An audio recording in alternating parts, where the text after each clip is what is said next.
Before you print any of your marketing or before you publish any of your marketing, look at it as if you're a drunk grandmother. Pretend you're a drunk grandmother. But until about 3 years ago, until our youngest was about 6 or 7, 6, 7. Can I ask a question? Are you a big Fast and Furious guy? I don't know if I've heard of that before. What is that? Please tell me you're kidding. Look, we're family. When we're here, we're family.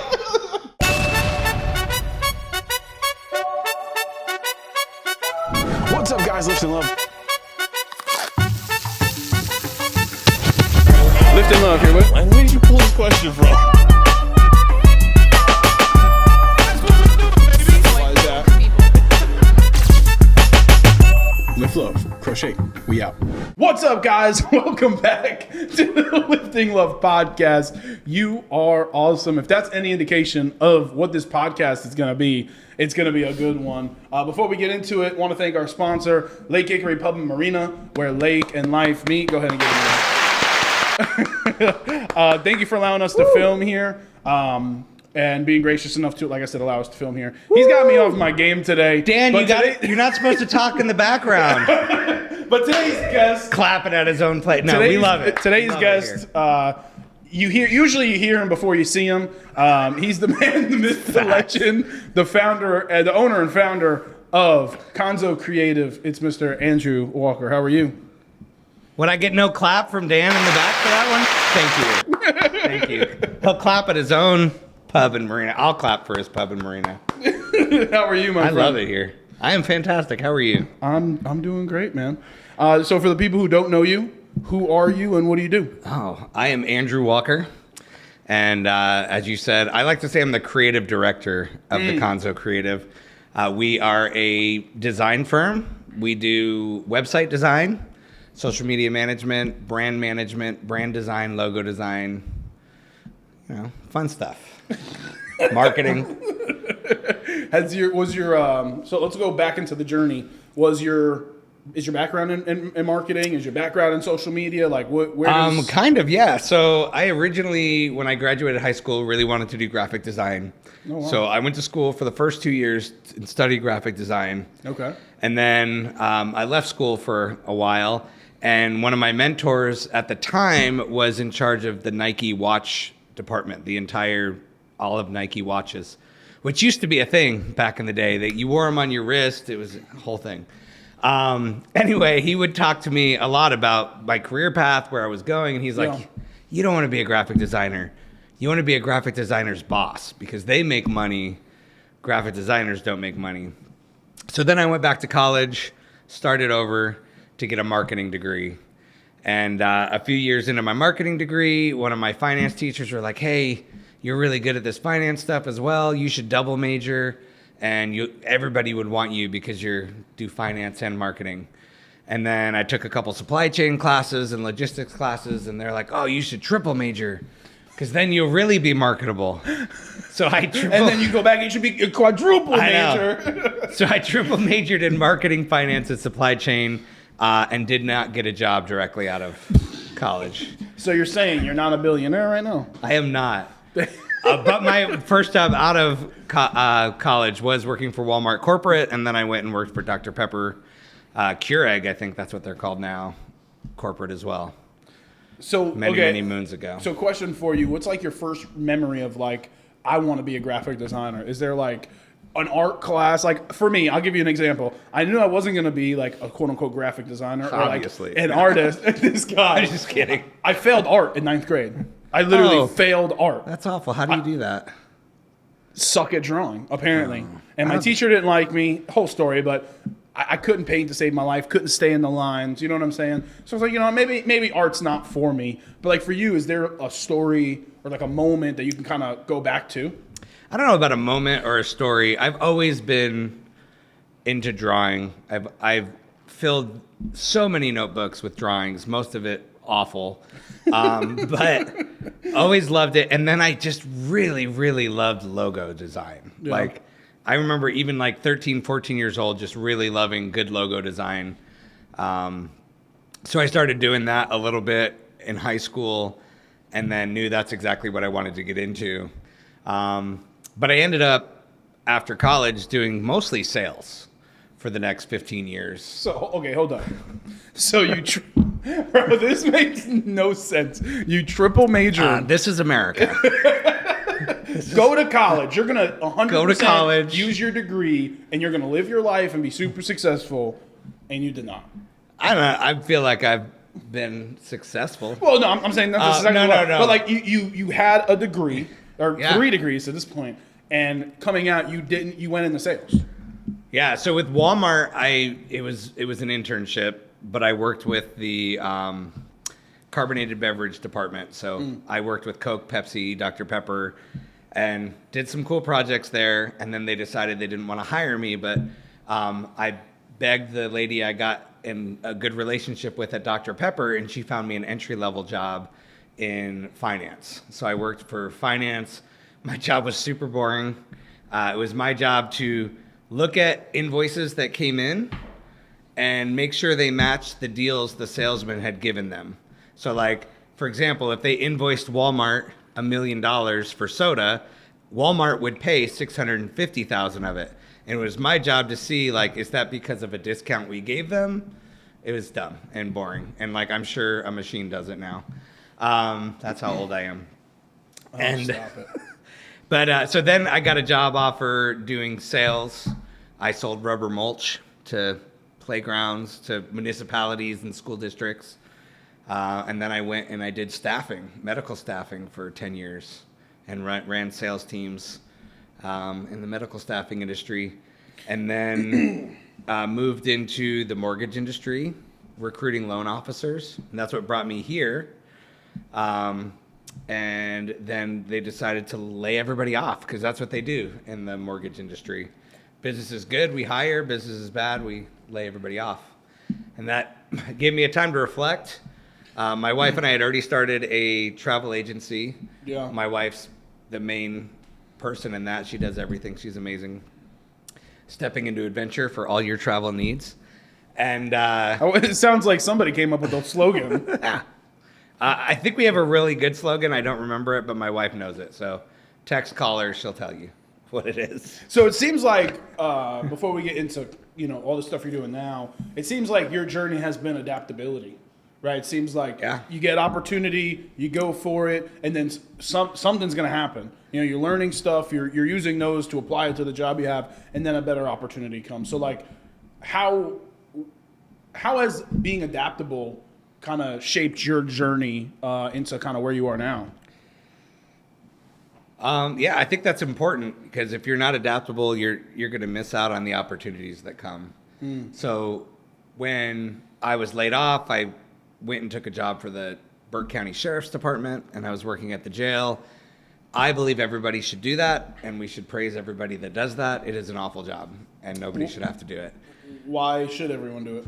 So that you can understand how the system works, like what our law enforcement officers go through, what they have to deal with. You really get to know your community and what's happening in your community. But the hours are awful. It's not healthy for your family. It's not healthy for yourself. And I decided to take a chance. And mostly because of my wife, she's like, you know what? Now's the time. You only get so many opportunities in your life. And I decided to jump out on a limb and start a company. And now we're flying private jets. And no, that's not how it works. Billionaires, you know what I'm saying? I saw Wolf on Wall Street. I know how this works. He just got out of a meeting with Mark Cuban. I mean, it was crazy. Like his schedule was literally go to Mark Cuban's house and then come into the Lifting Love podcast. I have been to Mark Cuban's house, and I have been in the airport with Mark Cuban at the Addison. Is it Addison Airport? It's a municipal airport in Dallas where he keeps his planes. I've never met him. I helped a crew wash his windows because you got to make money. And I literally was watching an air show, and he landed his plane. We never saw him, but anyway. So that one time, no, I'm just kidding. What did you want to do coming out of high school? Was it always was there like a path? And at some point in college, did you ever kind of venture off, between your 3 degrees? Was there ever a point where you were like, maybe not graphic design, maybe not this, and you kind of were questioning it at any point? So I was hardcore graphic design, and then I had an opportunity to leave the country for a couple years. Whoa. So I left college and did that and lived in South America for a couple years.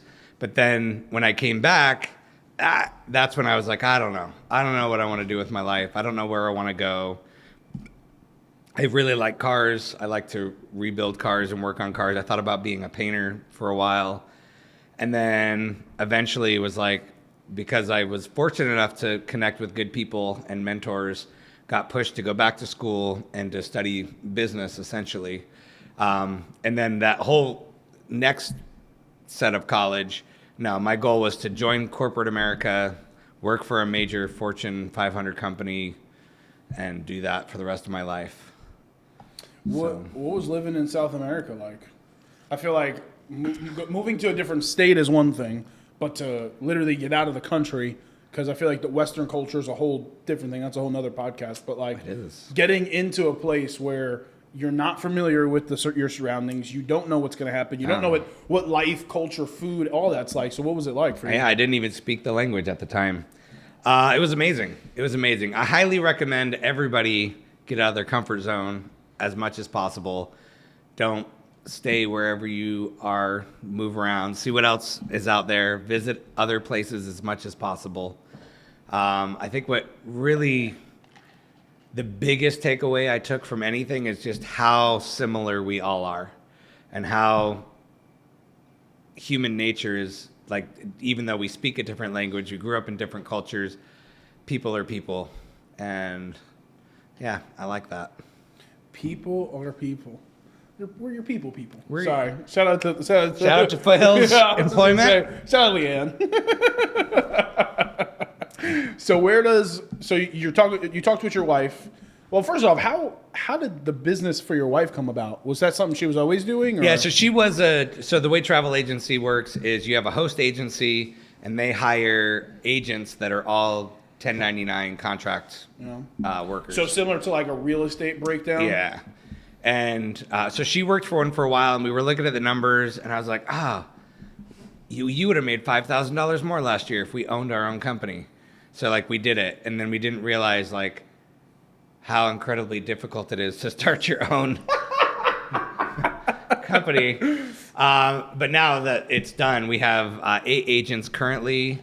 Shout out to Ciara, who used to be one of our agents and went the hard route and started her own company.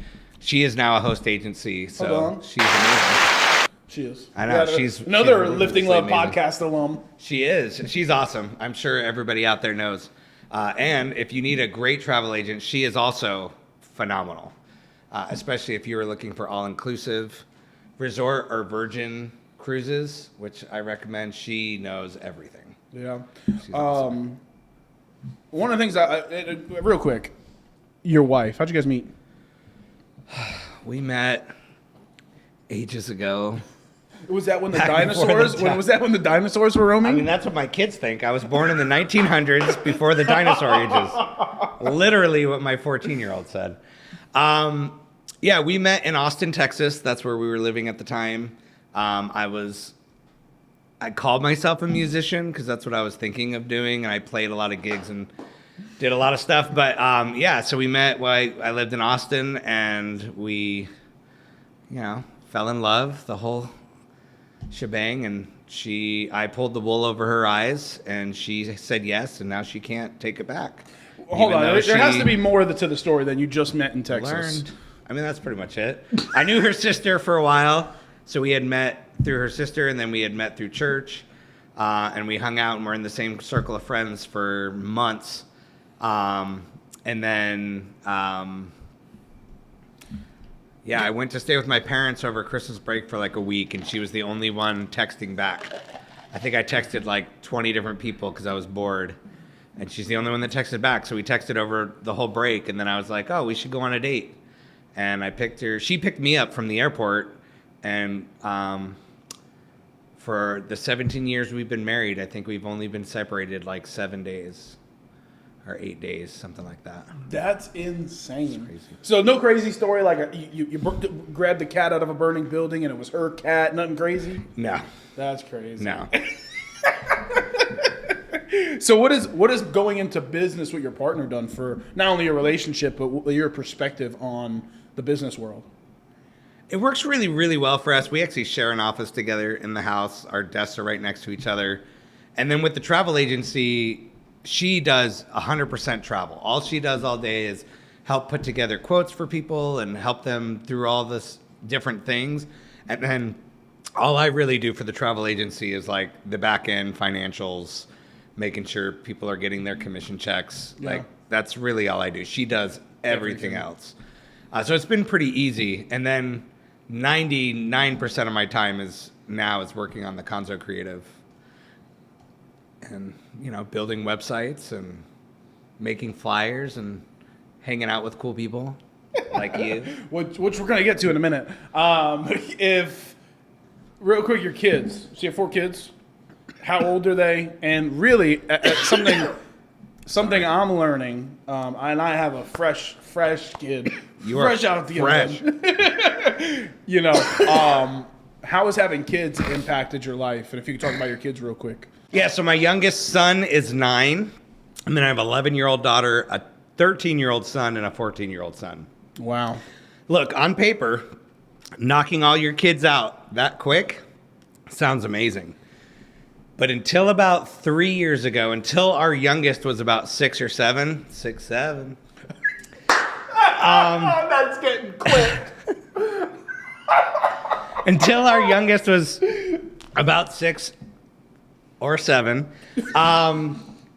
it was awful. Awful. It's so bad. Like if you think taking care of one kid is bad and you got to make sure their diapers changed and make sure they're fed and clean their clothes, help them bathe. Until all 4 of my kids could do those things on their own, it was rough. Yeah. Lots of happy moments, lots of great memories, a lot of hard work. Now that they're all able to take care of themselves, like things are awesome. Like love it. My kids are amazing. They're super fun. We do lots of fun things together.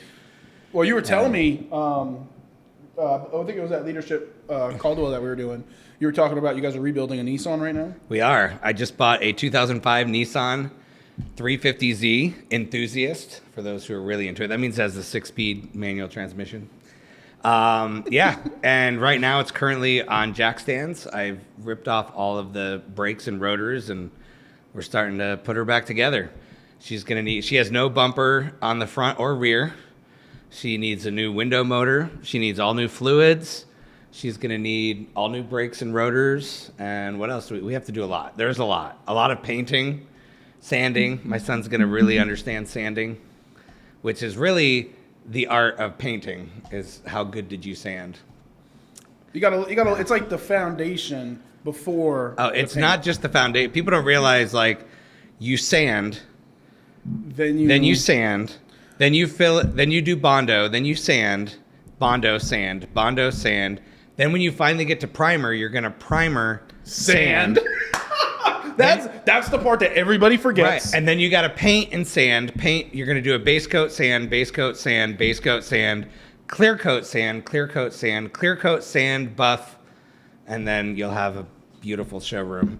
I'm talking about this as if I'm an expert and I've ever done this in my life. Look, I've watched a lot of YouTube videos. That's how every expert who's like not an expert has ever talked about it. So I was watching YouTube. Look, and it's worked for me so far. I rebuilt a 2001 Honda Prelude Type SH, which I currently have and drives and doesn't leak oil, which is a big deal for old Honda guys. And I feel like I've got enough experience under my belt. I just haven't done any of the painting stuff, but it can't be that bad. So a car actually has 7 layers of paint? No, most of the cars in today's world, when it's at the factory, will have like 3 or 4 layers. You'll have primer, 1 to 2 layers of base, and then 1 to 2 layers of clear coat. So most cars, like low-end Camrys, things like that, 3 to 5. You're getting like 3 to 5 layers of paint, maybe. What about like a luxury car? You get like a Rolls Royce or something. They're like 10, 15. Like some of them will have 7 to 10 layers of clear coat. That's crazy. And it makes a difference as far as the longevity of the paint? Oh, Significantly. Wow. Because you can always polish out and fix the clear coat, but once you've broken through that clear coat, then you can't just make that scratch go away. Interesting. Are you looking to make this a car for your son to have long term? Is this going to be his first car, or are you going to take it? That's what he wants. I'm looking at it every day going, this is my car. I paid for it. We have a deal. But Dad. So he turns 16 in a year and a half. Scary thought. I know. I'm petrified. Depending on how much work he puts in this car, it can be his. And he knows that. Yeah. So he's just got to get 5 clients for the Kanso Creative. Kanso Creative. So he has to buy. So I've put in all the money that I'm going to put into this car. Wow. So if he needs anything else, like it will need coilovers, it's going to need a few other things, like it's going to need paint, all that stuff. He's going to have to pony up, figure out how to get the money, and then help do it. If he's able to do that, the car can be his. If he doesn't do anything, after about a year, I'm going to get antsy and I'm just going to start doing it myself because I want it. Hoping that he doesn't get it done. I may or may not. He said, and I'm pretty excited. He's got a nasty parlay on it. I would say it's in my top 15 dream cars. Oh, this is this is an actual dream for you. Yeah. I've always wanted a 350Z. Top 5 right now. Money was not an object. Yeah, so money isn't an object. We'll start with 3. Would probably be an RX-7. Number 2, I went back and forth. Probably Toyota Supra Mark IV. Wow. And then number 1, hands down, 1999 Nissan Skyline R34 GTR. Like, no doubt. Can I ask a question? Are you a big Fast and Furious guy? I don't know if I've heard of that before. What is that? Please tell me you're kidding. Look, we're family. When we're here, we're family. We do it for family. Did you say family? Are you kidding me? I got back from South America. Totally going to date myself because I got back from South America and then went to the movie theater not knowing what I was going to watch because you would do that back in the day. Okay, hold on. That is the most socially petrifying thing I've ever heard. Oh. And I went by myself. Loser. And I saw this movie called Fast and Furious, and I left, and it was the coolest thing I'd ever seen in my life, and I wanted to own every one of those cars. And a couple years later, I bought my first Honda Prelude, which was a turbocharged Type SH. That thing was awesome, but I had to sell it. So I've always loved JDM, Japanese import cars. It's like super into that. I don't want to date you any We further just either. lost everybody watching They're like cars. I'm out. I just want to say the first one came out in 2001. So not dating you, but that's 24 years. That's crazy. I still find it wild that you just go to the movie theater by yourself, not knowing what you're going to do. To be fair. Which I don't think that was a big thing for everybody. I don't think everybody feels comfortable going to do things by themselves, even back then, but I did. I couldn't tell you what's in the movie right now. The movies right now. I couldn't tell you. You could bet me $100,000, and I probably would not know a single movie. I do know Five Nights at Freddy's comes out on December 5th, but that's because my 14-year-old has been harping on it. Yeah, he's like, I want to go there. I want to be there opening night. So like, literally, we were talking about that before I came over here. So, other than that, I have no idea. Yeah, like it's so funny because like you used to like keep up with it. Like for me, I'm 27, but like as a kid, I used to keep up. Hey, let's go to the movie. Now it's like, bro, I just wait 3 months and you can stream it. Yeah, and nothing better than watching it on your couch where I can pause it. I can go to the bathroom. I can recline. If I'm too hot or too cold, I can take care of that. We just got a new couch, and compared to our other couch, it's twice the size. Massive chases. Oh my God, I could sleep on the couch. Yeah. Just how ridiculous it is. Anyway, I'm like, I'd rather watch it at home. Like, there's no sense of going to a movie theater. No. Yeah, especially as a big guy. I don't know how you feel about it, but dude, the seats are uncomfortable unless you go to like a one that has like the recliners in it, or like in some theaters they have like the IMAX ones with like the bigger seats. Uncomfortable. The only thing good about movie theater is the popcorn. I'd say it can be fun. I wasn't looking forward to the Minecraft movie at all. Like, I'm big into Minecraft. I've built lots of Minecraft worlds. I had a Minecraft server. I may still have a Minecraft server. So like, but I wasn't. Lava. I was not super excited for it. Sorry. You're fine. I wasn't super excited for it, but my kids really wanted to go, so we went. It was one of the better movie-going experiences I've had in a very long time. It was very reminiscent of going to the movies back in the 80s and 90s. Where'd you go? We went to Carolina Theater in Hickory, which Yeah, we highly recommend, man. For local They're so business. good. I'm just kidding. I only go to the best. Why would I go anywhere else? I have been to the AMC. Is it AMC? I've been to the AMC in Hickory. It's not great. It isn't. No, we went there. We went there once. They had to recompass tickets because the screen went out one night due to a blackout for Men in Black. Oh my God. That was the 90s? I was gonna say Boys in the Hood. What the hell is it? It's Will Smith and Martin Lawrence. Yeah. Bad Boys. Bad Boys 3 or 3, whatever. 4, 16. I don't know. Anyway, going back, let's go to the business side now. That's why everybody's here. They're all like, what? How? How does the Kanso Creative work? What do they do? Why am I still listening They're to this? on the edge of their seats. They're just like, They've paid to go to this movie theater to watch this podcast. Yeah. So, Kanso Creative, kind of talk about the inception real quick and kind of like when did this journey start for you? I've always been entrepreneurial, I think, my whole life. And everybody around me was like, oh, I knew you were going to own your own company someday. I never thought I would. I mean, I had a lot of businesses when I was a kid.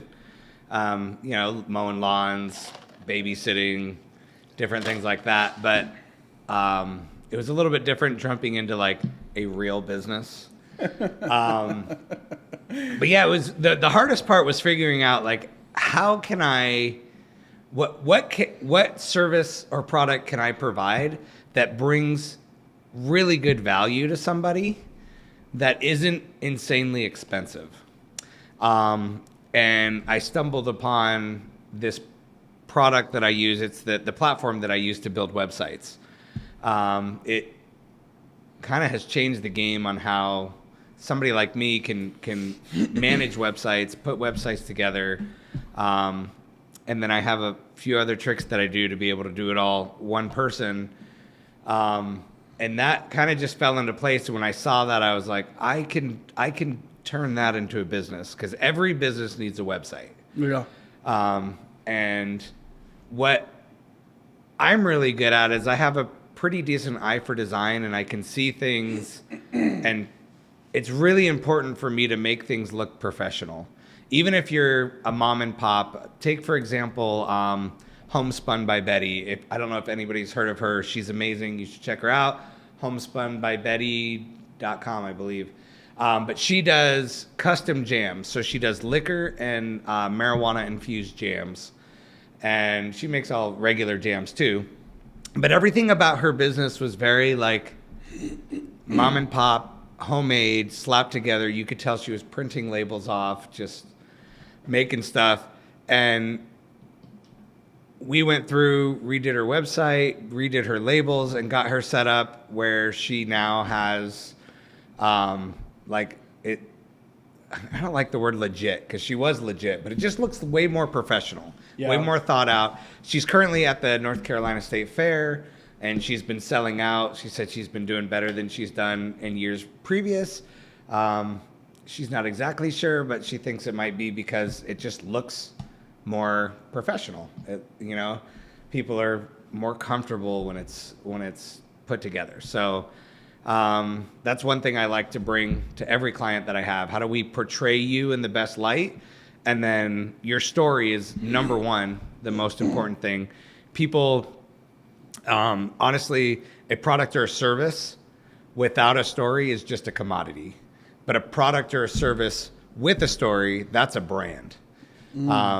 I can't take credit for that. Chris Dew said that quote, and when I heard that quote, I'm like, that's my company. How do I help people turn their product and service into a brand and not just a commodity that they're out there selling? And you see that all the time. Most people, why do you use your realtor? Why do you use your your insurance guy. It's because you have connected some story with them. You have now a personal connection with them. If you look at all your favorite brands and you see people like Apple people, there's a story behind why they're Apple people. Every single one of them. They connect with that brand. It's not about the phone. It's not about the programs. It's about the whole lifestyle and what it means to them and that story. And that's what you're trying to portray to people through social media, through the websites, through marketing, and just trying to help people do that. I love that. And when did all this start? A year and a half in, maybe. So it was like May. It was May of 2024. So a little over a year and a half-ish. So hold on, you gotta. It's a pretty big deal. I mean, honestly, I think for me, the biggest thing when I talk to people is like, oh, I have this great idea. Okay, are you doing it? Have you started? Yeah. No. Well, I'm looking like this, or like when I talk to people about social media, it's like, yeah, we kind of want to post, but like we don't know what to do, and this, but like just starting is the hardest part. So like for you guys, like for you, like that's incredible. You got it done. You started. That's the big thing. How that first client. Let's bring it back to the first client. Oh gosh. That you got. How are you feeling? The pitch, was it awful? Like talk about. Yeah. I mean, if you look at what the Kanso Creative was, the first sale that we made, and who we are now, it's totally different. Yeah. I mean, even the way that we're marketed, what we do, the products we have, what we can produce. Our true first client overheard a discussion I was having with somebody at a McDonald's and was like, hey, I need a website. And that Who was would great. have thought going to a fast food restaurant would get you? Shout out McDonald's. Your royalty check is in the mail. Yeah, that's where I make all my sales. No, but my true. So stupid. So he was awesome. He's a great guy. He was the mind ninja. He was a magician. I guess he still is a magician. He didn't die, but he did move to the Philippines and no longer needs a website in America. So I don't service him anymore. But who I call my first customer is Carpe Crustum. It's a bakery in Newton. If you haven't gone, you have to go. Her baked goods are amazing. They're baked fresh, all natural ingredients, her own recipes every day. She has all kinds of pastries and goodies and coffee and Hershey ice cream. He's not even here. Hershey ice cream. Which is mid. No, I'm just kidding. Yeah, It's average. It's average. And she makes custom cakes, and she is phenomenal. But as many people around here probably know, downtown Newton was redoing all their roads. So the front of her store was closed. And there was a big period of time she couldn't let people in. And I don't know the exact numbers. I'm sure Kelly could tell me. But custom cakes was a small percentage of her business. Yeah. Maybe 10, 20% of her business. And walk-ins were like 80% of her business. But now she didn't have any walk-ins. So I was just talking with her and said, well, let's try a website. Let's see if we can make you known online. So when people Google custom cakes, you'd come up. And did so well. She was able to keep her doors open. And now it's about 40 to 50% of her business. That's incredible. Comes from that. And she's actually hired three employees, and things are and you going did really well. And you did just website for her, like a website SEO, or did you just website SEO? No Yeah. social media or anything? No. Wow. Yeah, I would say the 98% of my clients are only website. Yeah. And then I have a few that I do social media for, and then a few less that I'll do design for. Like, I don't know how many people realize I can design flyers or business cards. But is that digital is that signs. just something that you want to? Is it more of like a little side hustle, a little hobby that you have? Yeah, I mean, if somebody needs it, I can definitely do it. Yeah. And take care of that for them. Yeah. It's not my main. Shout out to you. I mean, I think you maybe got back to me in like an hour and a half. Top secret project, super classified. I think maybe only 3 people know about it. I reached out. My wife knows about it, so that's 4. 4. Okay, so my wife, you and your wife, me, that's 4, and then I've told 2 other people. So we're at 6. 6. We're chilling. So I reach out. I say, hey, man, I have this super secret project, blah, blah, blah, blah, blah, blah, blah. And I was like, I need a logo, or I'm looking for someone to help create a logo, or I'm really just trying to spitball ideas. Yeah. And I mean, within an hour and a half, you had, like, just sent it over. And I was just like, unbelievable. Because it was funny. We talked, and it just seemed like, through our conversation, you knew exactly what you were going to put in the logo. I think, I am so glad it seemed that way for you. Because, did you have no idea? I had an idea, but, like, it went through many iterations before you even got that. I had several ideas. I don't know if I saved all those. If I did, I should show you. But like full disclosure, I'm pretty good at making websites. I'm pretty good at SEO. I'm all right at design work. I'm all right at logo design. I'm all right at flyer design. I will give you a good, solid, professional product. It will be good, but I am not top tier. Like if you do need top tier, top shelf, Luis Gonzalez is my go-to for graphic design. He's not cheap. He's not very expensive either, but his stuff is like high caliber. But for the majority of people, for the majority of things that we're doing, being okay is okay. No, you did great work for me, and I can't tell you how much I appreciate you. Actually, I need to talk to you about something before you leave the podcast as we dive deeper into it. But for you, what was the hardest part of starting a business? Was it the organization? Was it the reaching out to people? Was it putting yourself out there? Like, what has been the hardest part of starting your business?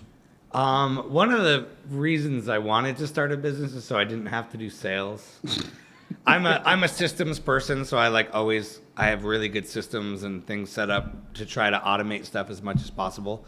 But I don't like the cold calling part of sales. Yeah. If I'm in a networking event with people, that's awesome. I love doing that, seeing people, talking to them. But if I have to make a phone call or knock on a door, like I hate that. That was the hardest. So when I first started, there was no networking meeting. There was no going out to lunch with somebody. There was no, hey, here's my friend. It was all like, literally I would walk down businesses in strip malls or call them up on the phone until we started getting some stuff done. And honestly, my business didn't really start taking off until I joined the Caldwell Chamber and the Catawba Chamber. And Burke County, I've been trying to join you for a while, but your recruiter for over a year has not been reaching out to me. We had a discussion last week. I told her, call me and I will sign up. Anyway, I really think there's a lot of value for a lot of businesses within the chamber. And for me, there's been a lot of value. Just the connections, the different leads groups has been very helpful. You always run into somebody who's, so-and-so was talking about needing a website. And I'll be, again, transparency and being upfront is super important to me. I probably won't be the one to build your website. That depends on what kind of website you need and what you're looking for. I do a very small niche, but I have many connections that I've met over the last year and a half that are very good at what they do. And they give you really high quality work at a really good rate. So like I don't do e-commerce. If you need a website that's going to sell 1 million products, I'm not your guy. But I got a buddy in Newton that does it, and he does really good work. He understands Shopify. He understands the ins and outs of how it works. He'll take care of you. And he's not going to charge you $10,000 for your website, which is the going rate for Shopify currently. But I could, so if I can't do it, I can find somebody who can. And we want to find whatever the best solution is for you. And I'm not going to be the best solution for everybody. Sometimes it's Lenny. Hey, listen, if you need social media marketing. One of my questions for you, and I'm just curious as a peer, I feel like we're, it's funny, me and Dan were talking earlier, and, Dan had a really good perspective on, everyone in the marketing space is like, and I'm so different. But it's like, at the end of the day, we all kind of do the same thing. We all kind of have different aspects to what we do in the marketing space, but we all pitch it like it's completely different, right? Look, what I do is different. So a couple things I think. One is marketing is we'll go back to cars. Marketing is saying vehicles. Yes. And within vehicles, you have Toyota, Honda. Oh, you not only have that, you've got motorcycles, you have vans, you have cars, and you have bicycles, and you have so many. Marketing just is this overall encompassing word of anything that has to do with getting your information out. Promoting, advertising, and really branding yourself. Yeah, honestly. I think the one thing that, and I say I'm different than everybody else. I feel like you fit into this category as well, but bringing it back to storytelling, like everything I try to do is to help tell your story, whether it's through a logo. We want everything to tell and build upon that story that you're trying to tell so that you can be a brand. And I think that is really missing from a lot of places. As places get bigger and you have bigger marketing firms, a lot of them, it's about dollars and cents. It's about, how much money do you have to pay for our services? And they lose sight on the actual storytelling. And that we're trying to tell people who you are and why. Like, why? Why should we go to Lake Hickory Pub and Marina? And then you start learning their story. You start learning about Megan and Dan and what they did to leave their roots and move cross country and pick up this marina and then try to bring it to be something and then see it destroyed and then bring it back up again. Like, that story defines who they are, and it comes through everything from grabbing a scoop of ice cream to getting a drink to hanging out to renting a boat. If you're planning on renting a boat, why are you going to do it here versus the other guy? And I don't know anybody on this lake that has a better story to tell than Dan and Megan. So it's really all about storytelling. But the question I was getting at before was, we're in this marketing bubble. For you, what has been one of the biggest, not stereotypes, but perceived things that you get from people and businesses, social media this or websites that? What's the one thing that you get that is perceived by people that is just completely untrue? I think it's cost and value. So right off the bat, people immediately think you are way too expensive for them. And then if they don't think you're necessarily expensive, or they do think you're expensive, they don't think you're going to bring value to their business. Especially when it comes to certain things like that, like social media. I don't know, how do I see that? How is that going to bring value? And to be honest, not every business needs social media, and social media can be different for everybody else. If I make video games, my social media is not Facebook and Instagram, it's Discord and TikTok and other, social media is Pinterest. Social media is all these things. It's any type of media that you put out that is used in a social format where people can communicate, share, and things like that, which there are so many of those. Twitch and so many things. And we really only help people with LinkedIn, Facebook, and Instagram. So if you come to me and you are XYZ company, I might not even be able to help you. But then people are like, well, how is that going to help grow my business? And one of the biggest things I like to tell people is don't spend money unless you can track it. A lot of marketing companies will like to tell you, well, you'll never know for sure. We'll put the billboard out and, it just happens. If you start making more money, then it's working. I'm not a fan of that. I believe in data. I believe in tracking, analytics. So let's say we were going to do something. I just did we talked about Leanna and Foothills Employment. We just did Leads, the business on the border with her. So we created a slideshow video presentation for her and handouts, pamphlets. Oh, she was the presenting sponsor? No, she was just there with a booth. Oh. But she was the presenting sponsor. Everybody, I just want to say, as a human being, I just love Leanna. She's amazing. She's one of the greatest people on the planet. She's one of the greatest people. She really is.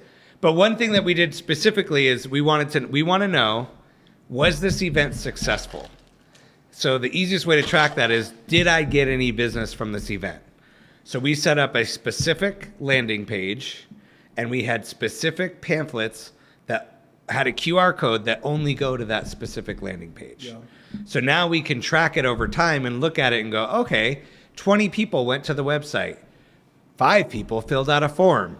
You met with 1 person and you got a new client. And we can then go through the whole thing and track it. You could do the same thing. I've started to notice these benches getting put out more and more and more, where you have a bench and the advertisement goes on the back. Do the same thing. If you're going to have a phone number, get a dedicated Google phone number that goes. You can track how many calls, where they're coming. You know it came from that specific sign or a specific QR code that goes to a specific landing page. You can track it, and then you can know like where the value is coming from. So yeah, but going back to it, I would say that the perceived cost and the perceived lack of value in what you do. But you can look at, I wish I was more finance savvy and remembered any of my finance training. There is a value attached to companies traded on the stock market. I can't remember what it's called. I think it's called goodwill, but it's essentially the perceived value of that company, like Apple. Just the name alone carries value, and therefore, literally, their company is worth more because their logo carries value and makes the company greater. Just because you might not use the product or you might not be familiar with the product, if you saw the Apple logo, you know what it is. Disney, same thing. You might not be a fan of Disney. You might not like Disney shows. You might never go to a Disney park. But if someone showed you 5 lookalikes, you could pick out the Disney one without their name. Oh, yeah. And that has value. In local elections, I have not tested this, so I don't know what the real numbers are. But I firmly believe most of the marketing being done is causing people to lose races. It's just not clear. It's not concise. Nobody, like, you look at it and it's just stuff thrown up on a board. You don't want that for your company either. Like, anytime any company that exists, you're going to have your name out there somewhere. You're going to have your color scheme out there somewhere. You're going to have images associated with you. And if they don't match your story, people aren't going to get it. It's going to hinder you.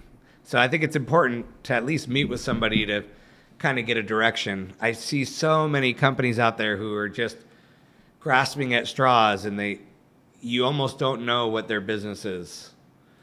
I feel like, that's probably one of the biggest things. After this, I only got like 2 more questions, so I do appreciate your time. I'm going to hold you to that. But that is one thing I struggled with personally. And at first, it was definitely like I struggled with kind of articulating what lifting love was.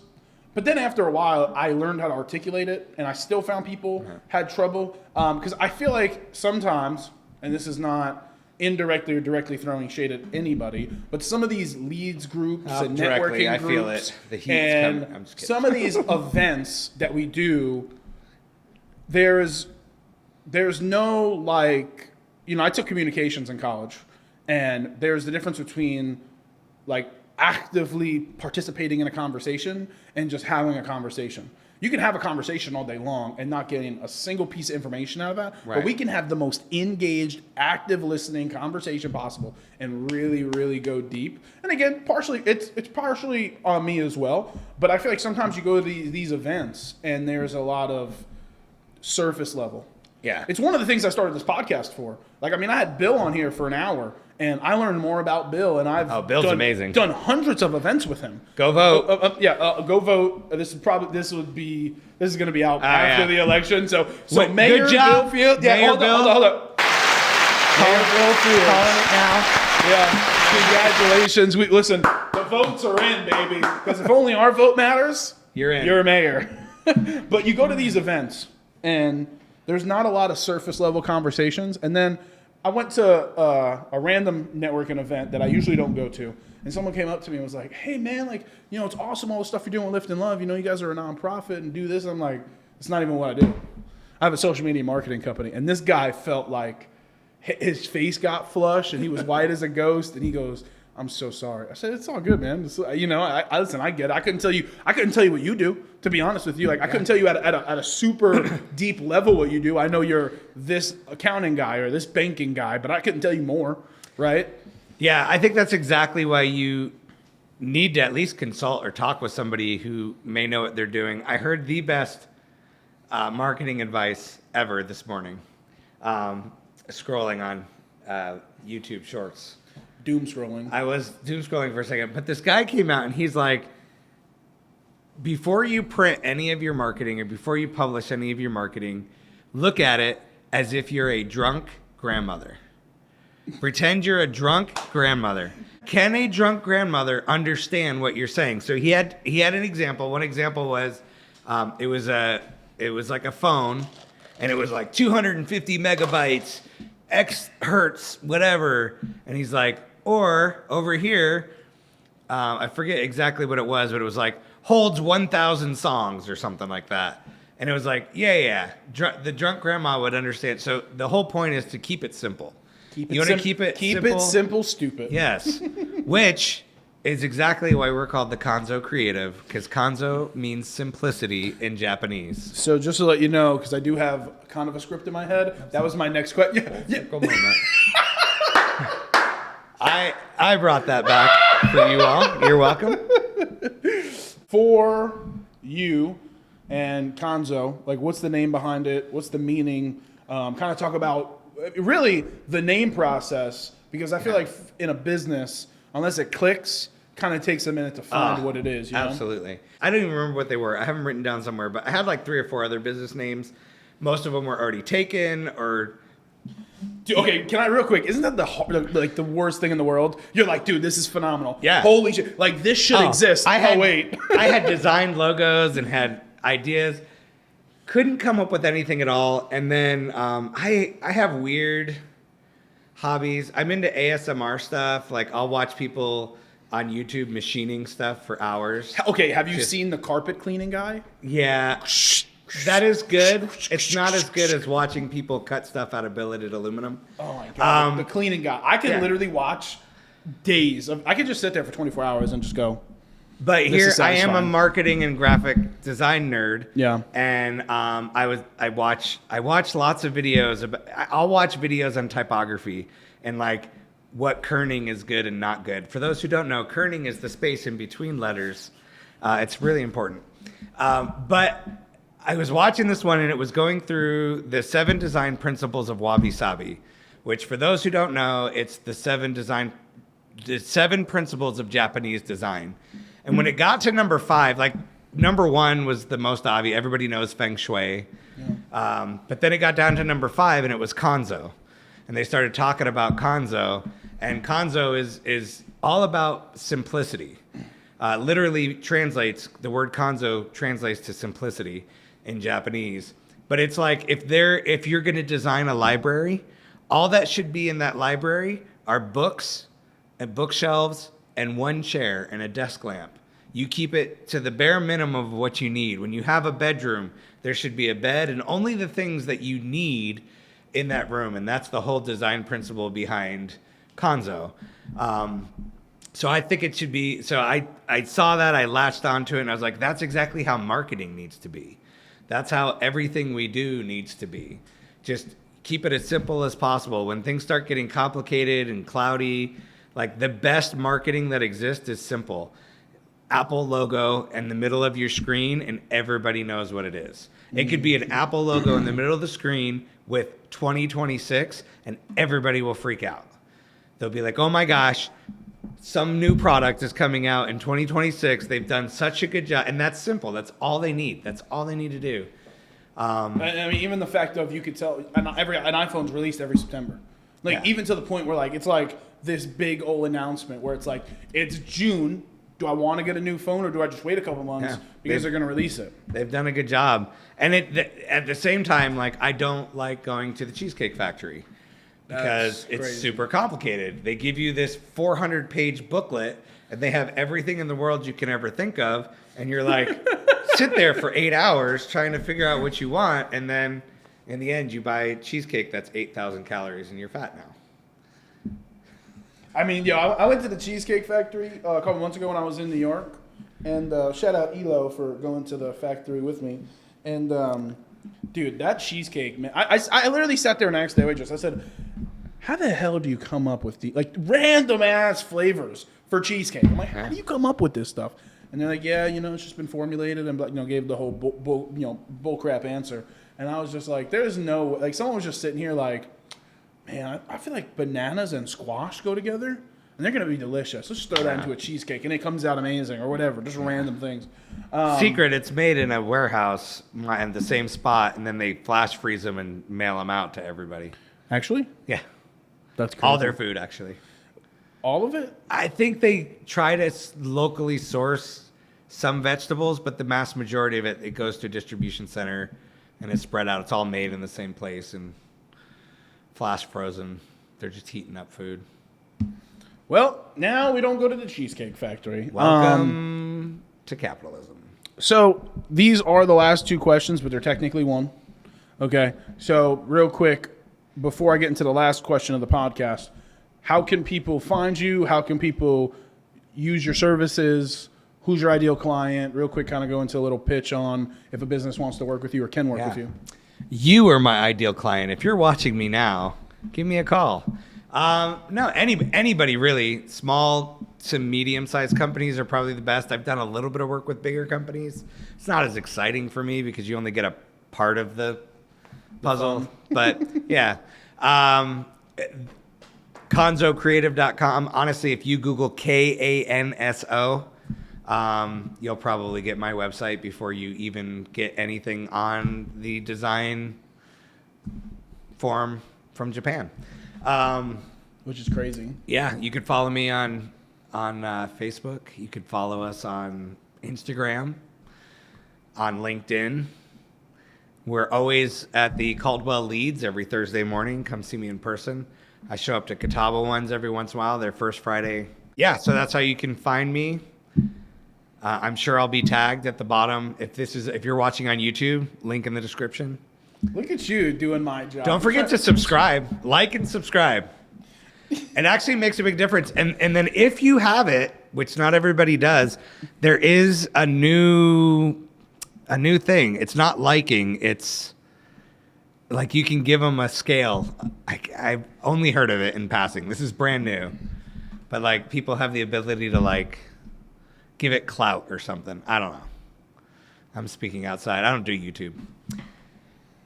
He doesn't do YouTube. I just watch a lot of YouTube. I'm just genuinely curious now.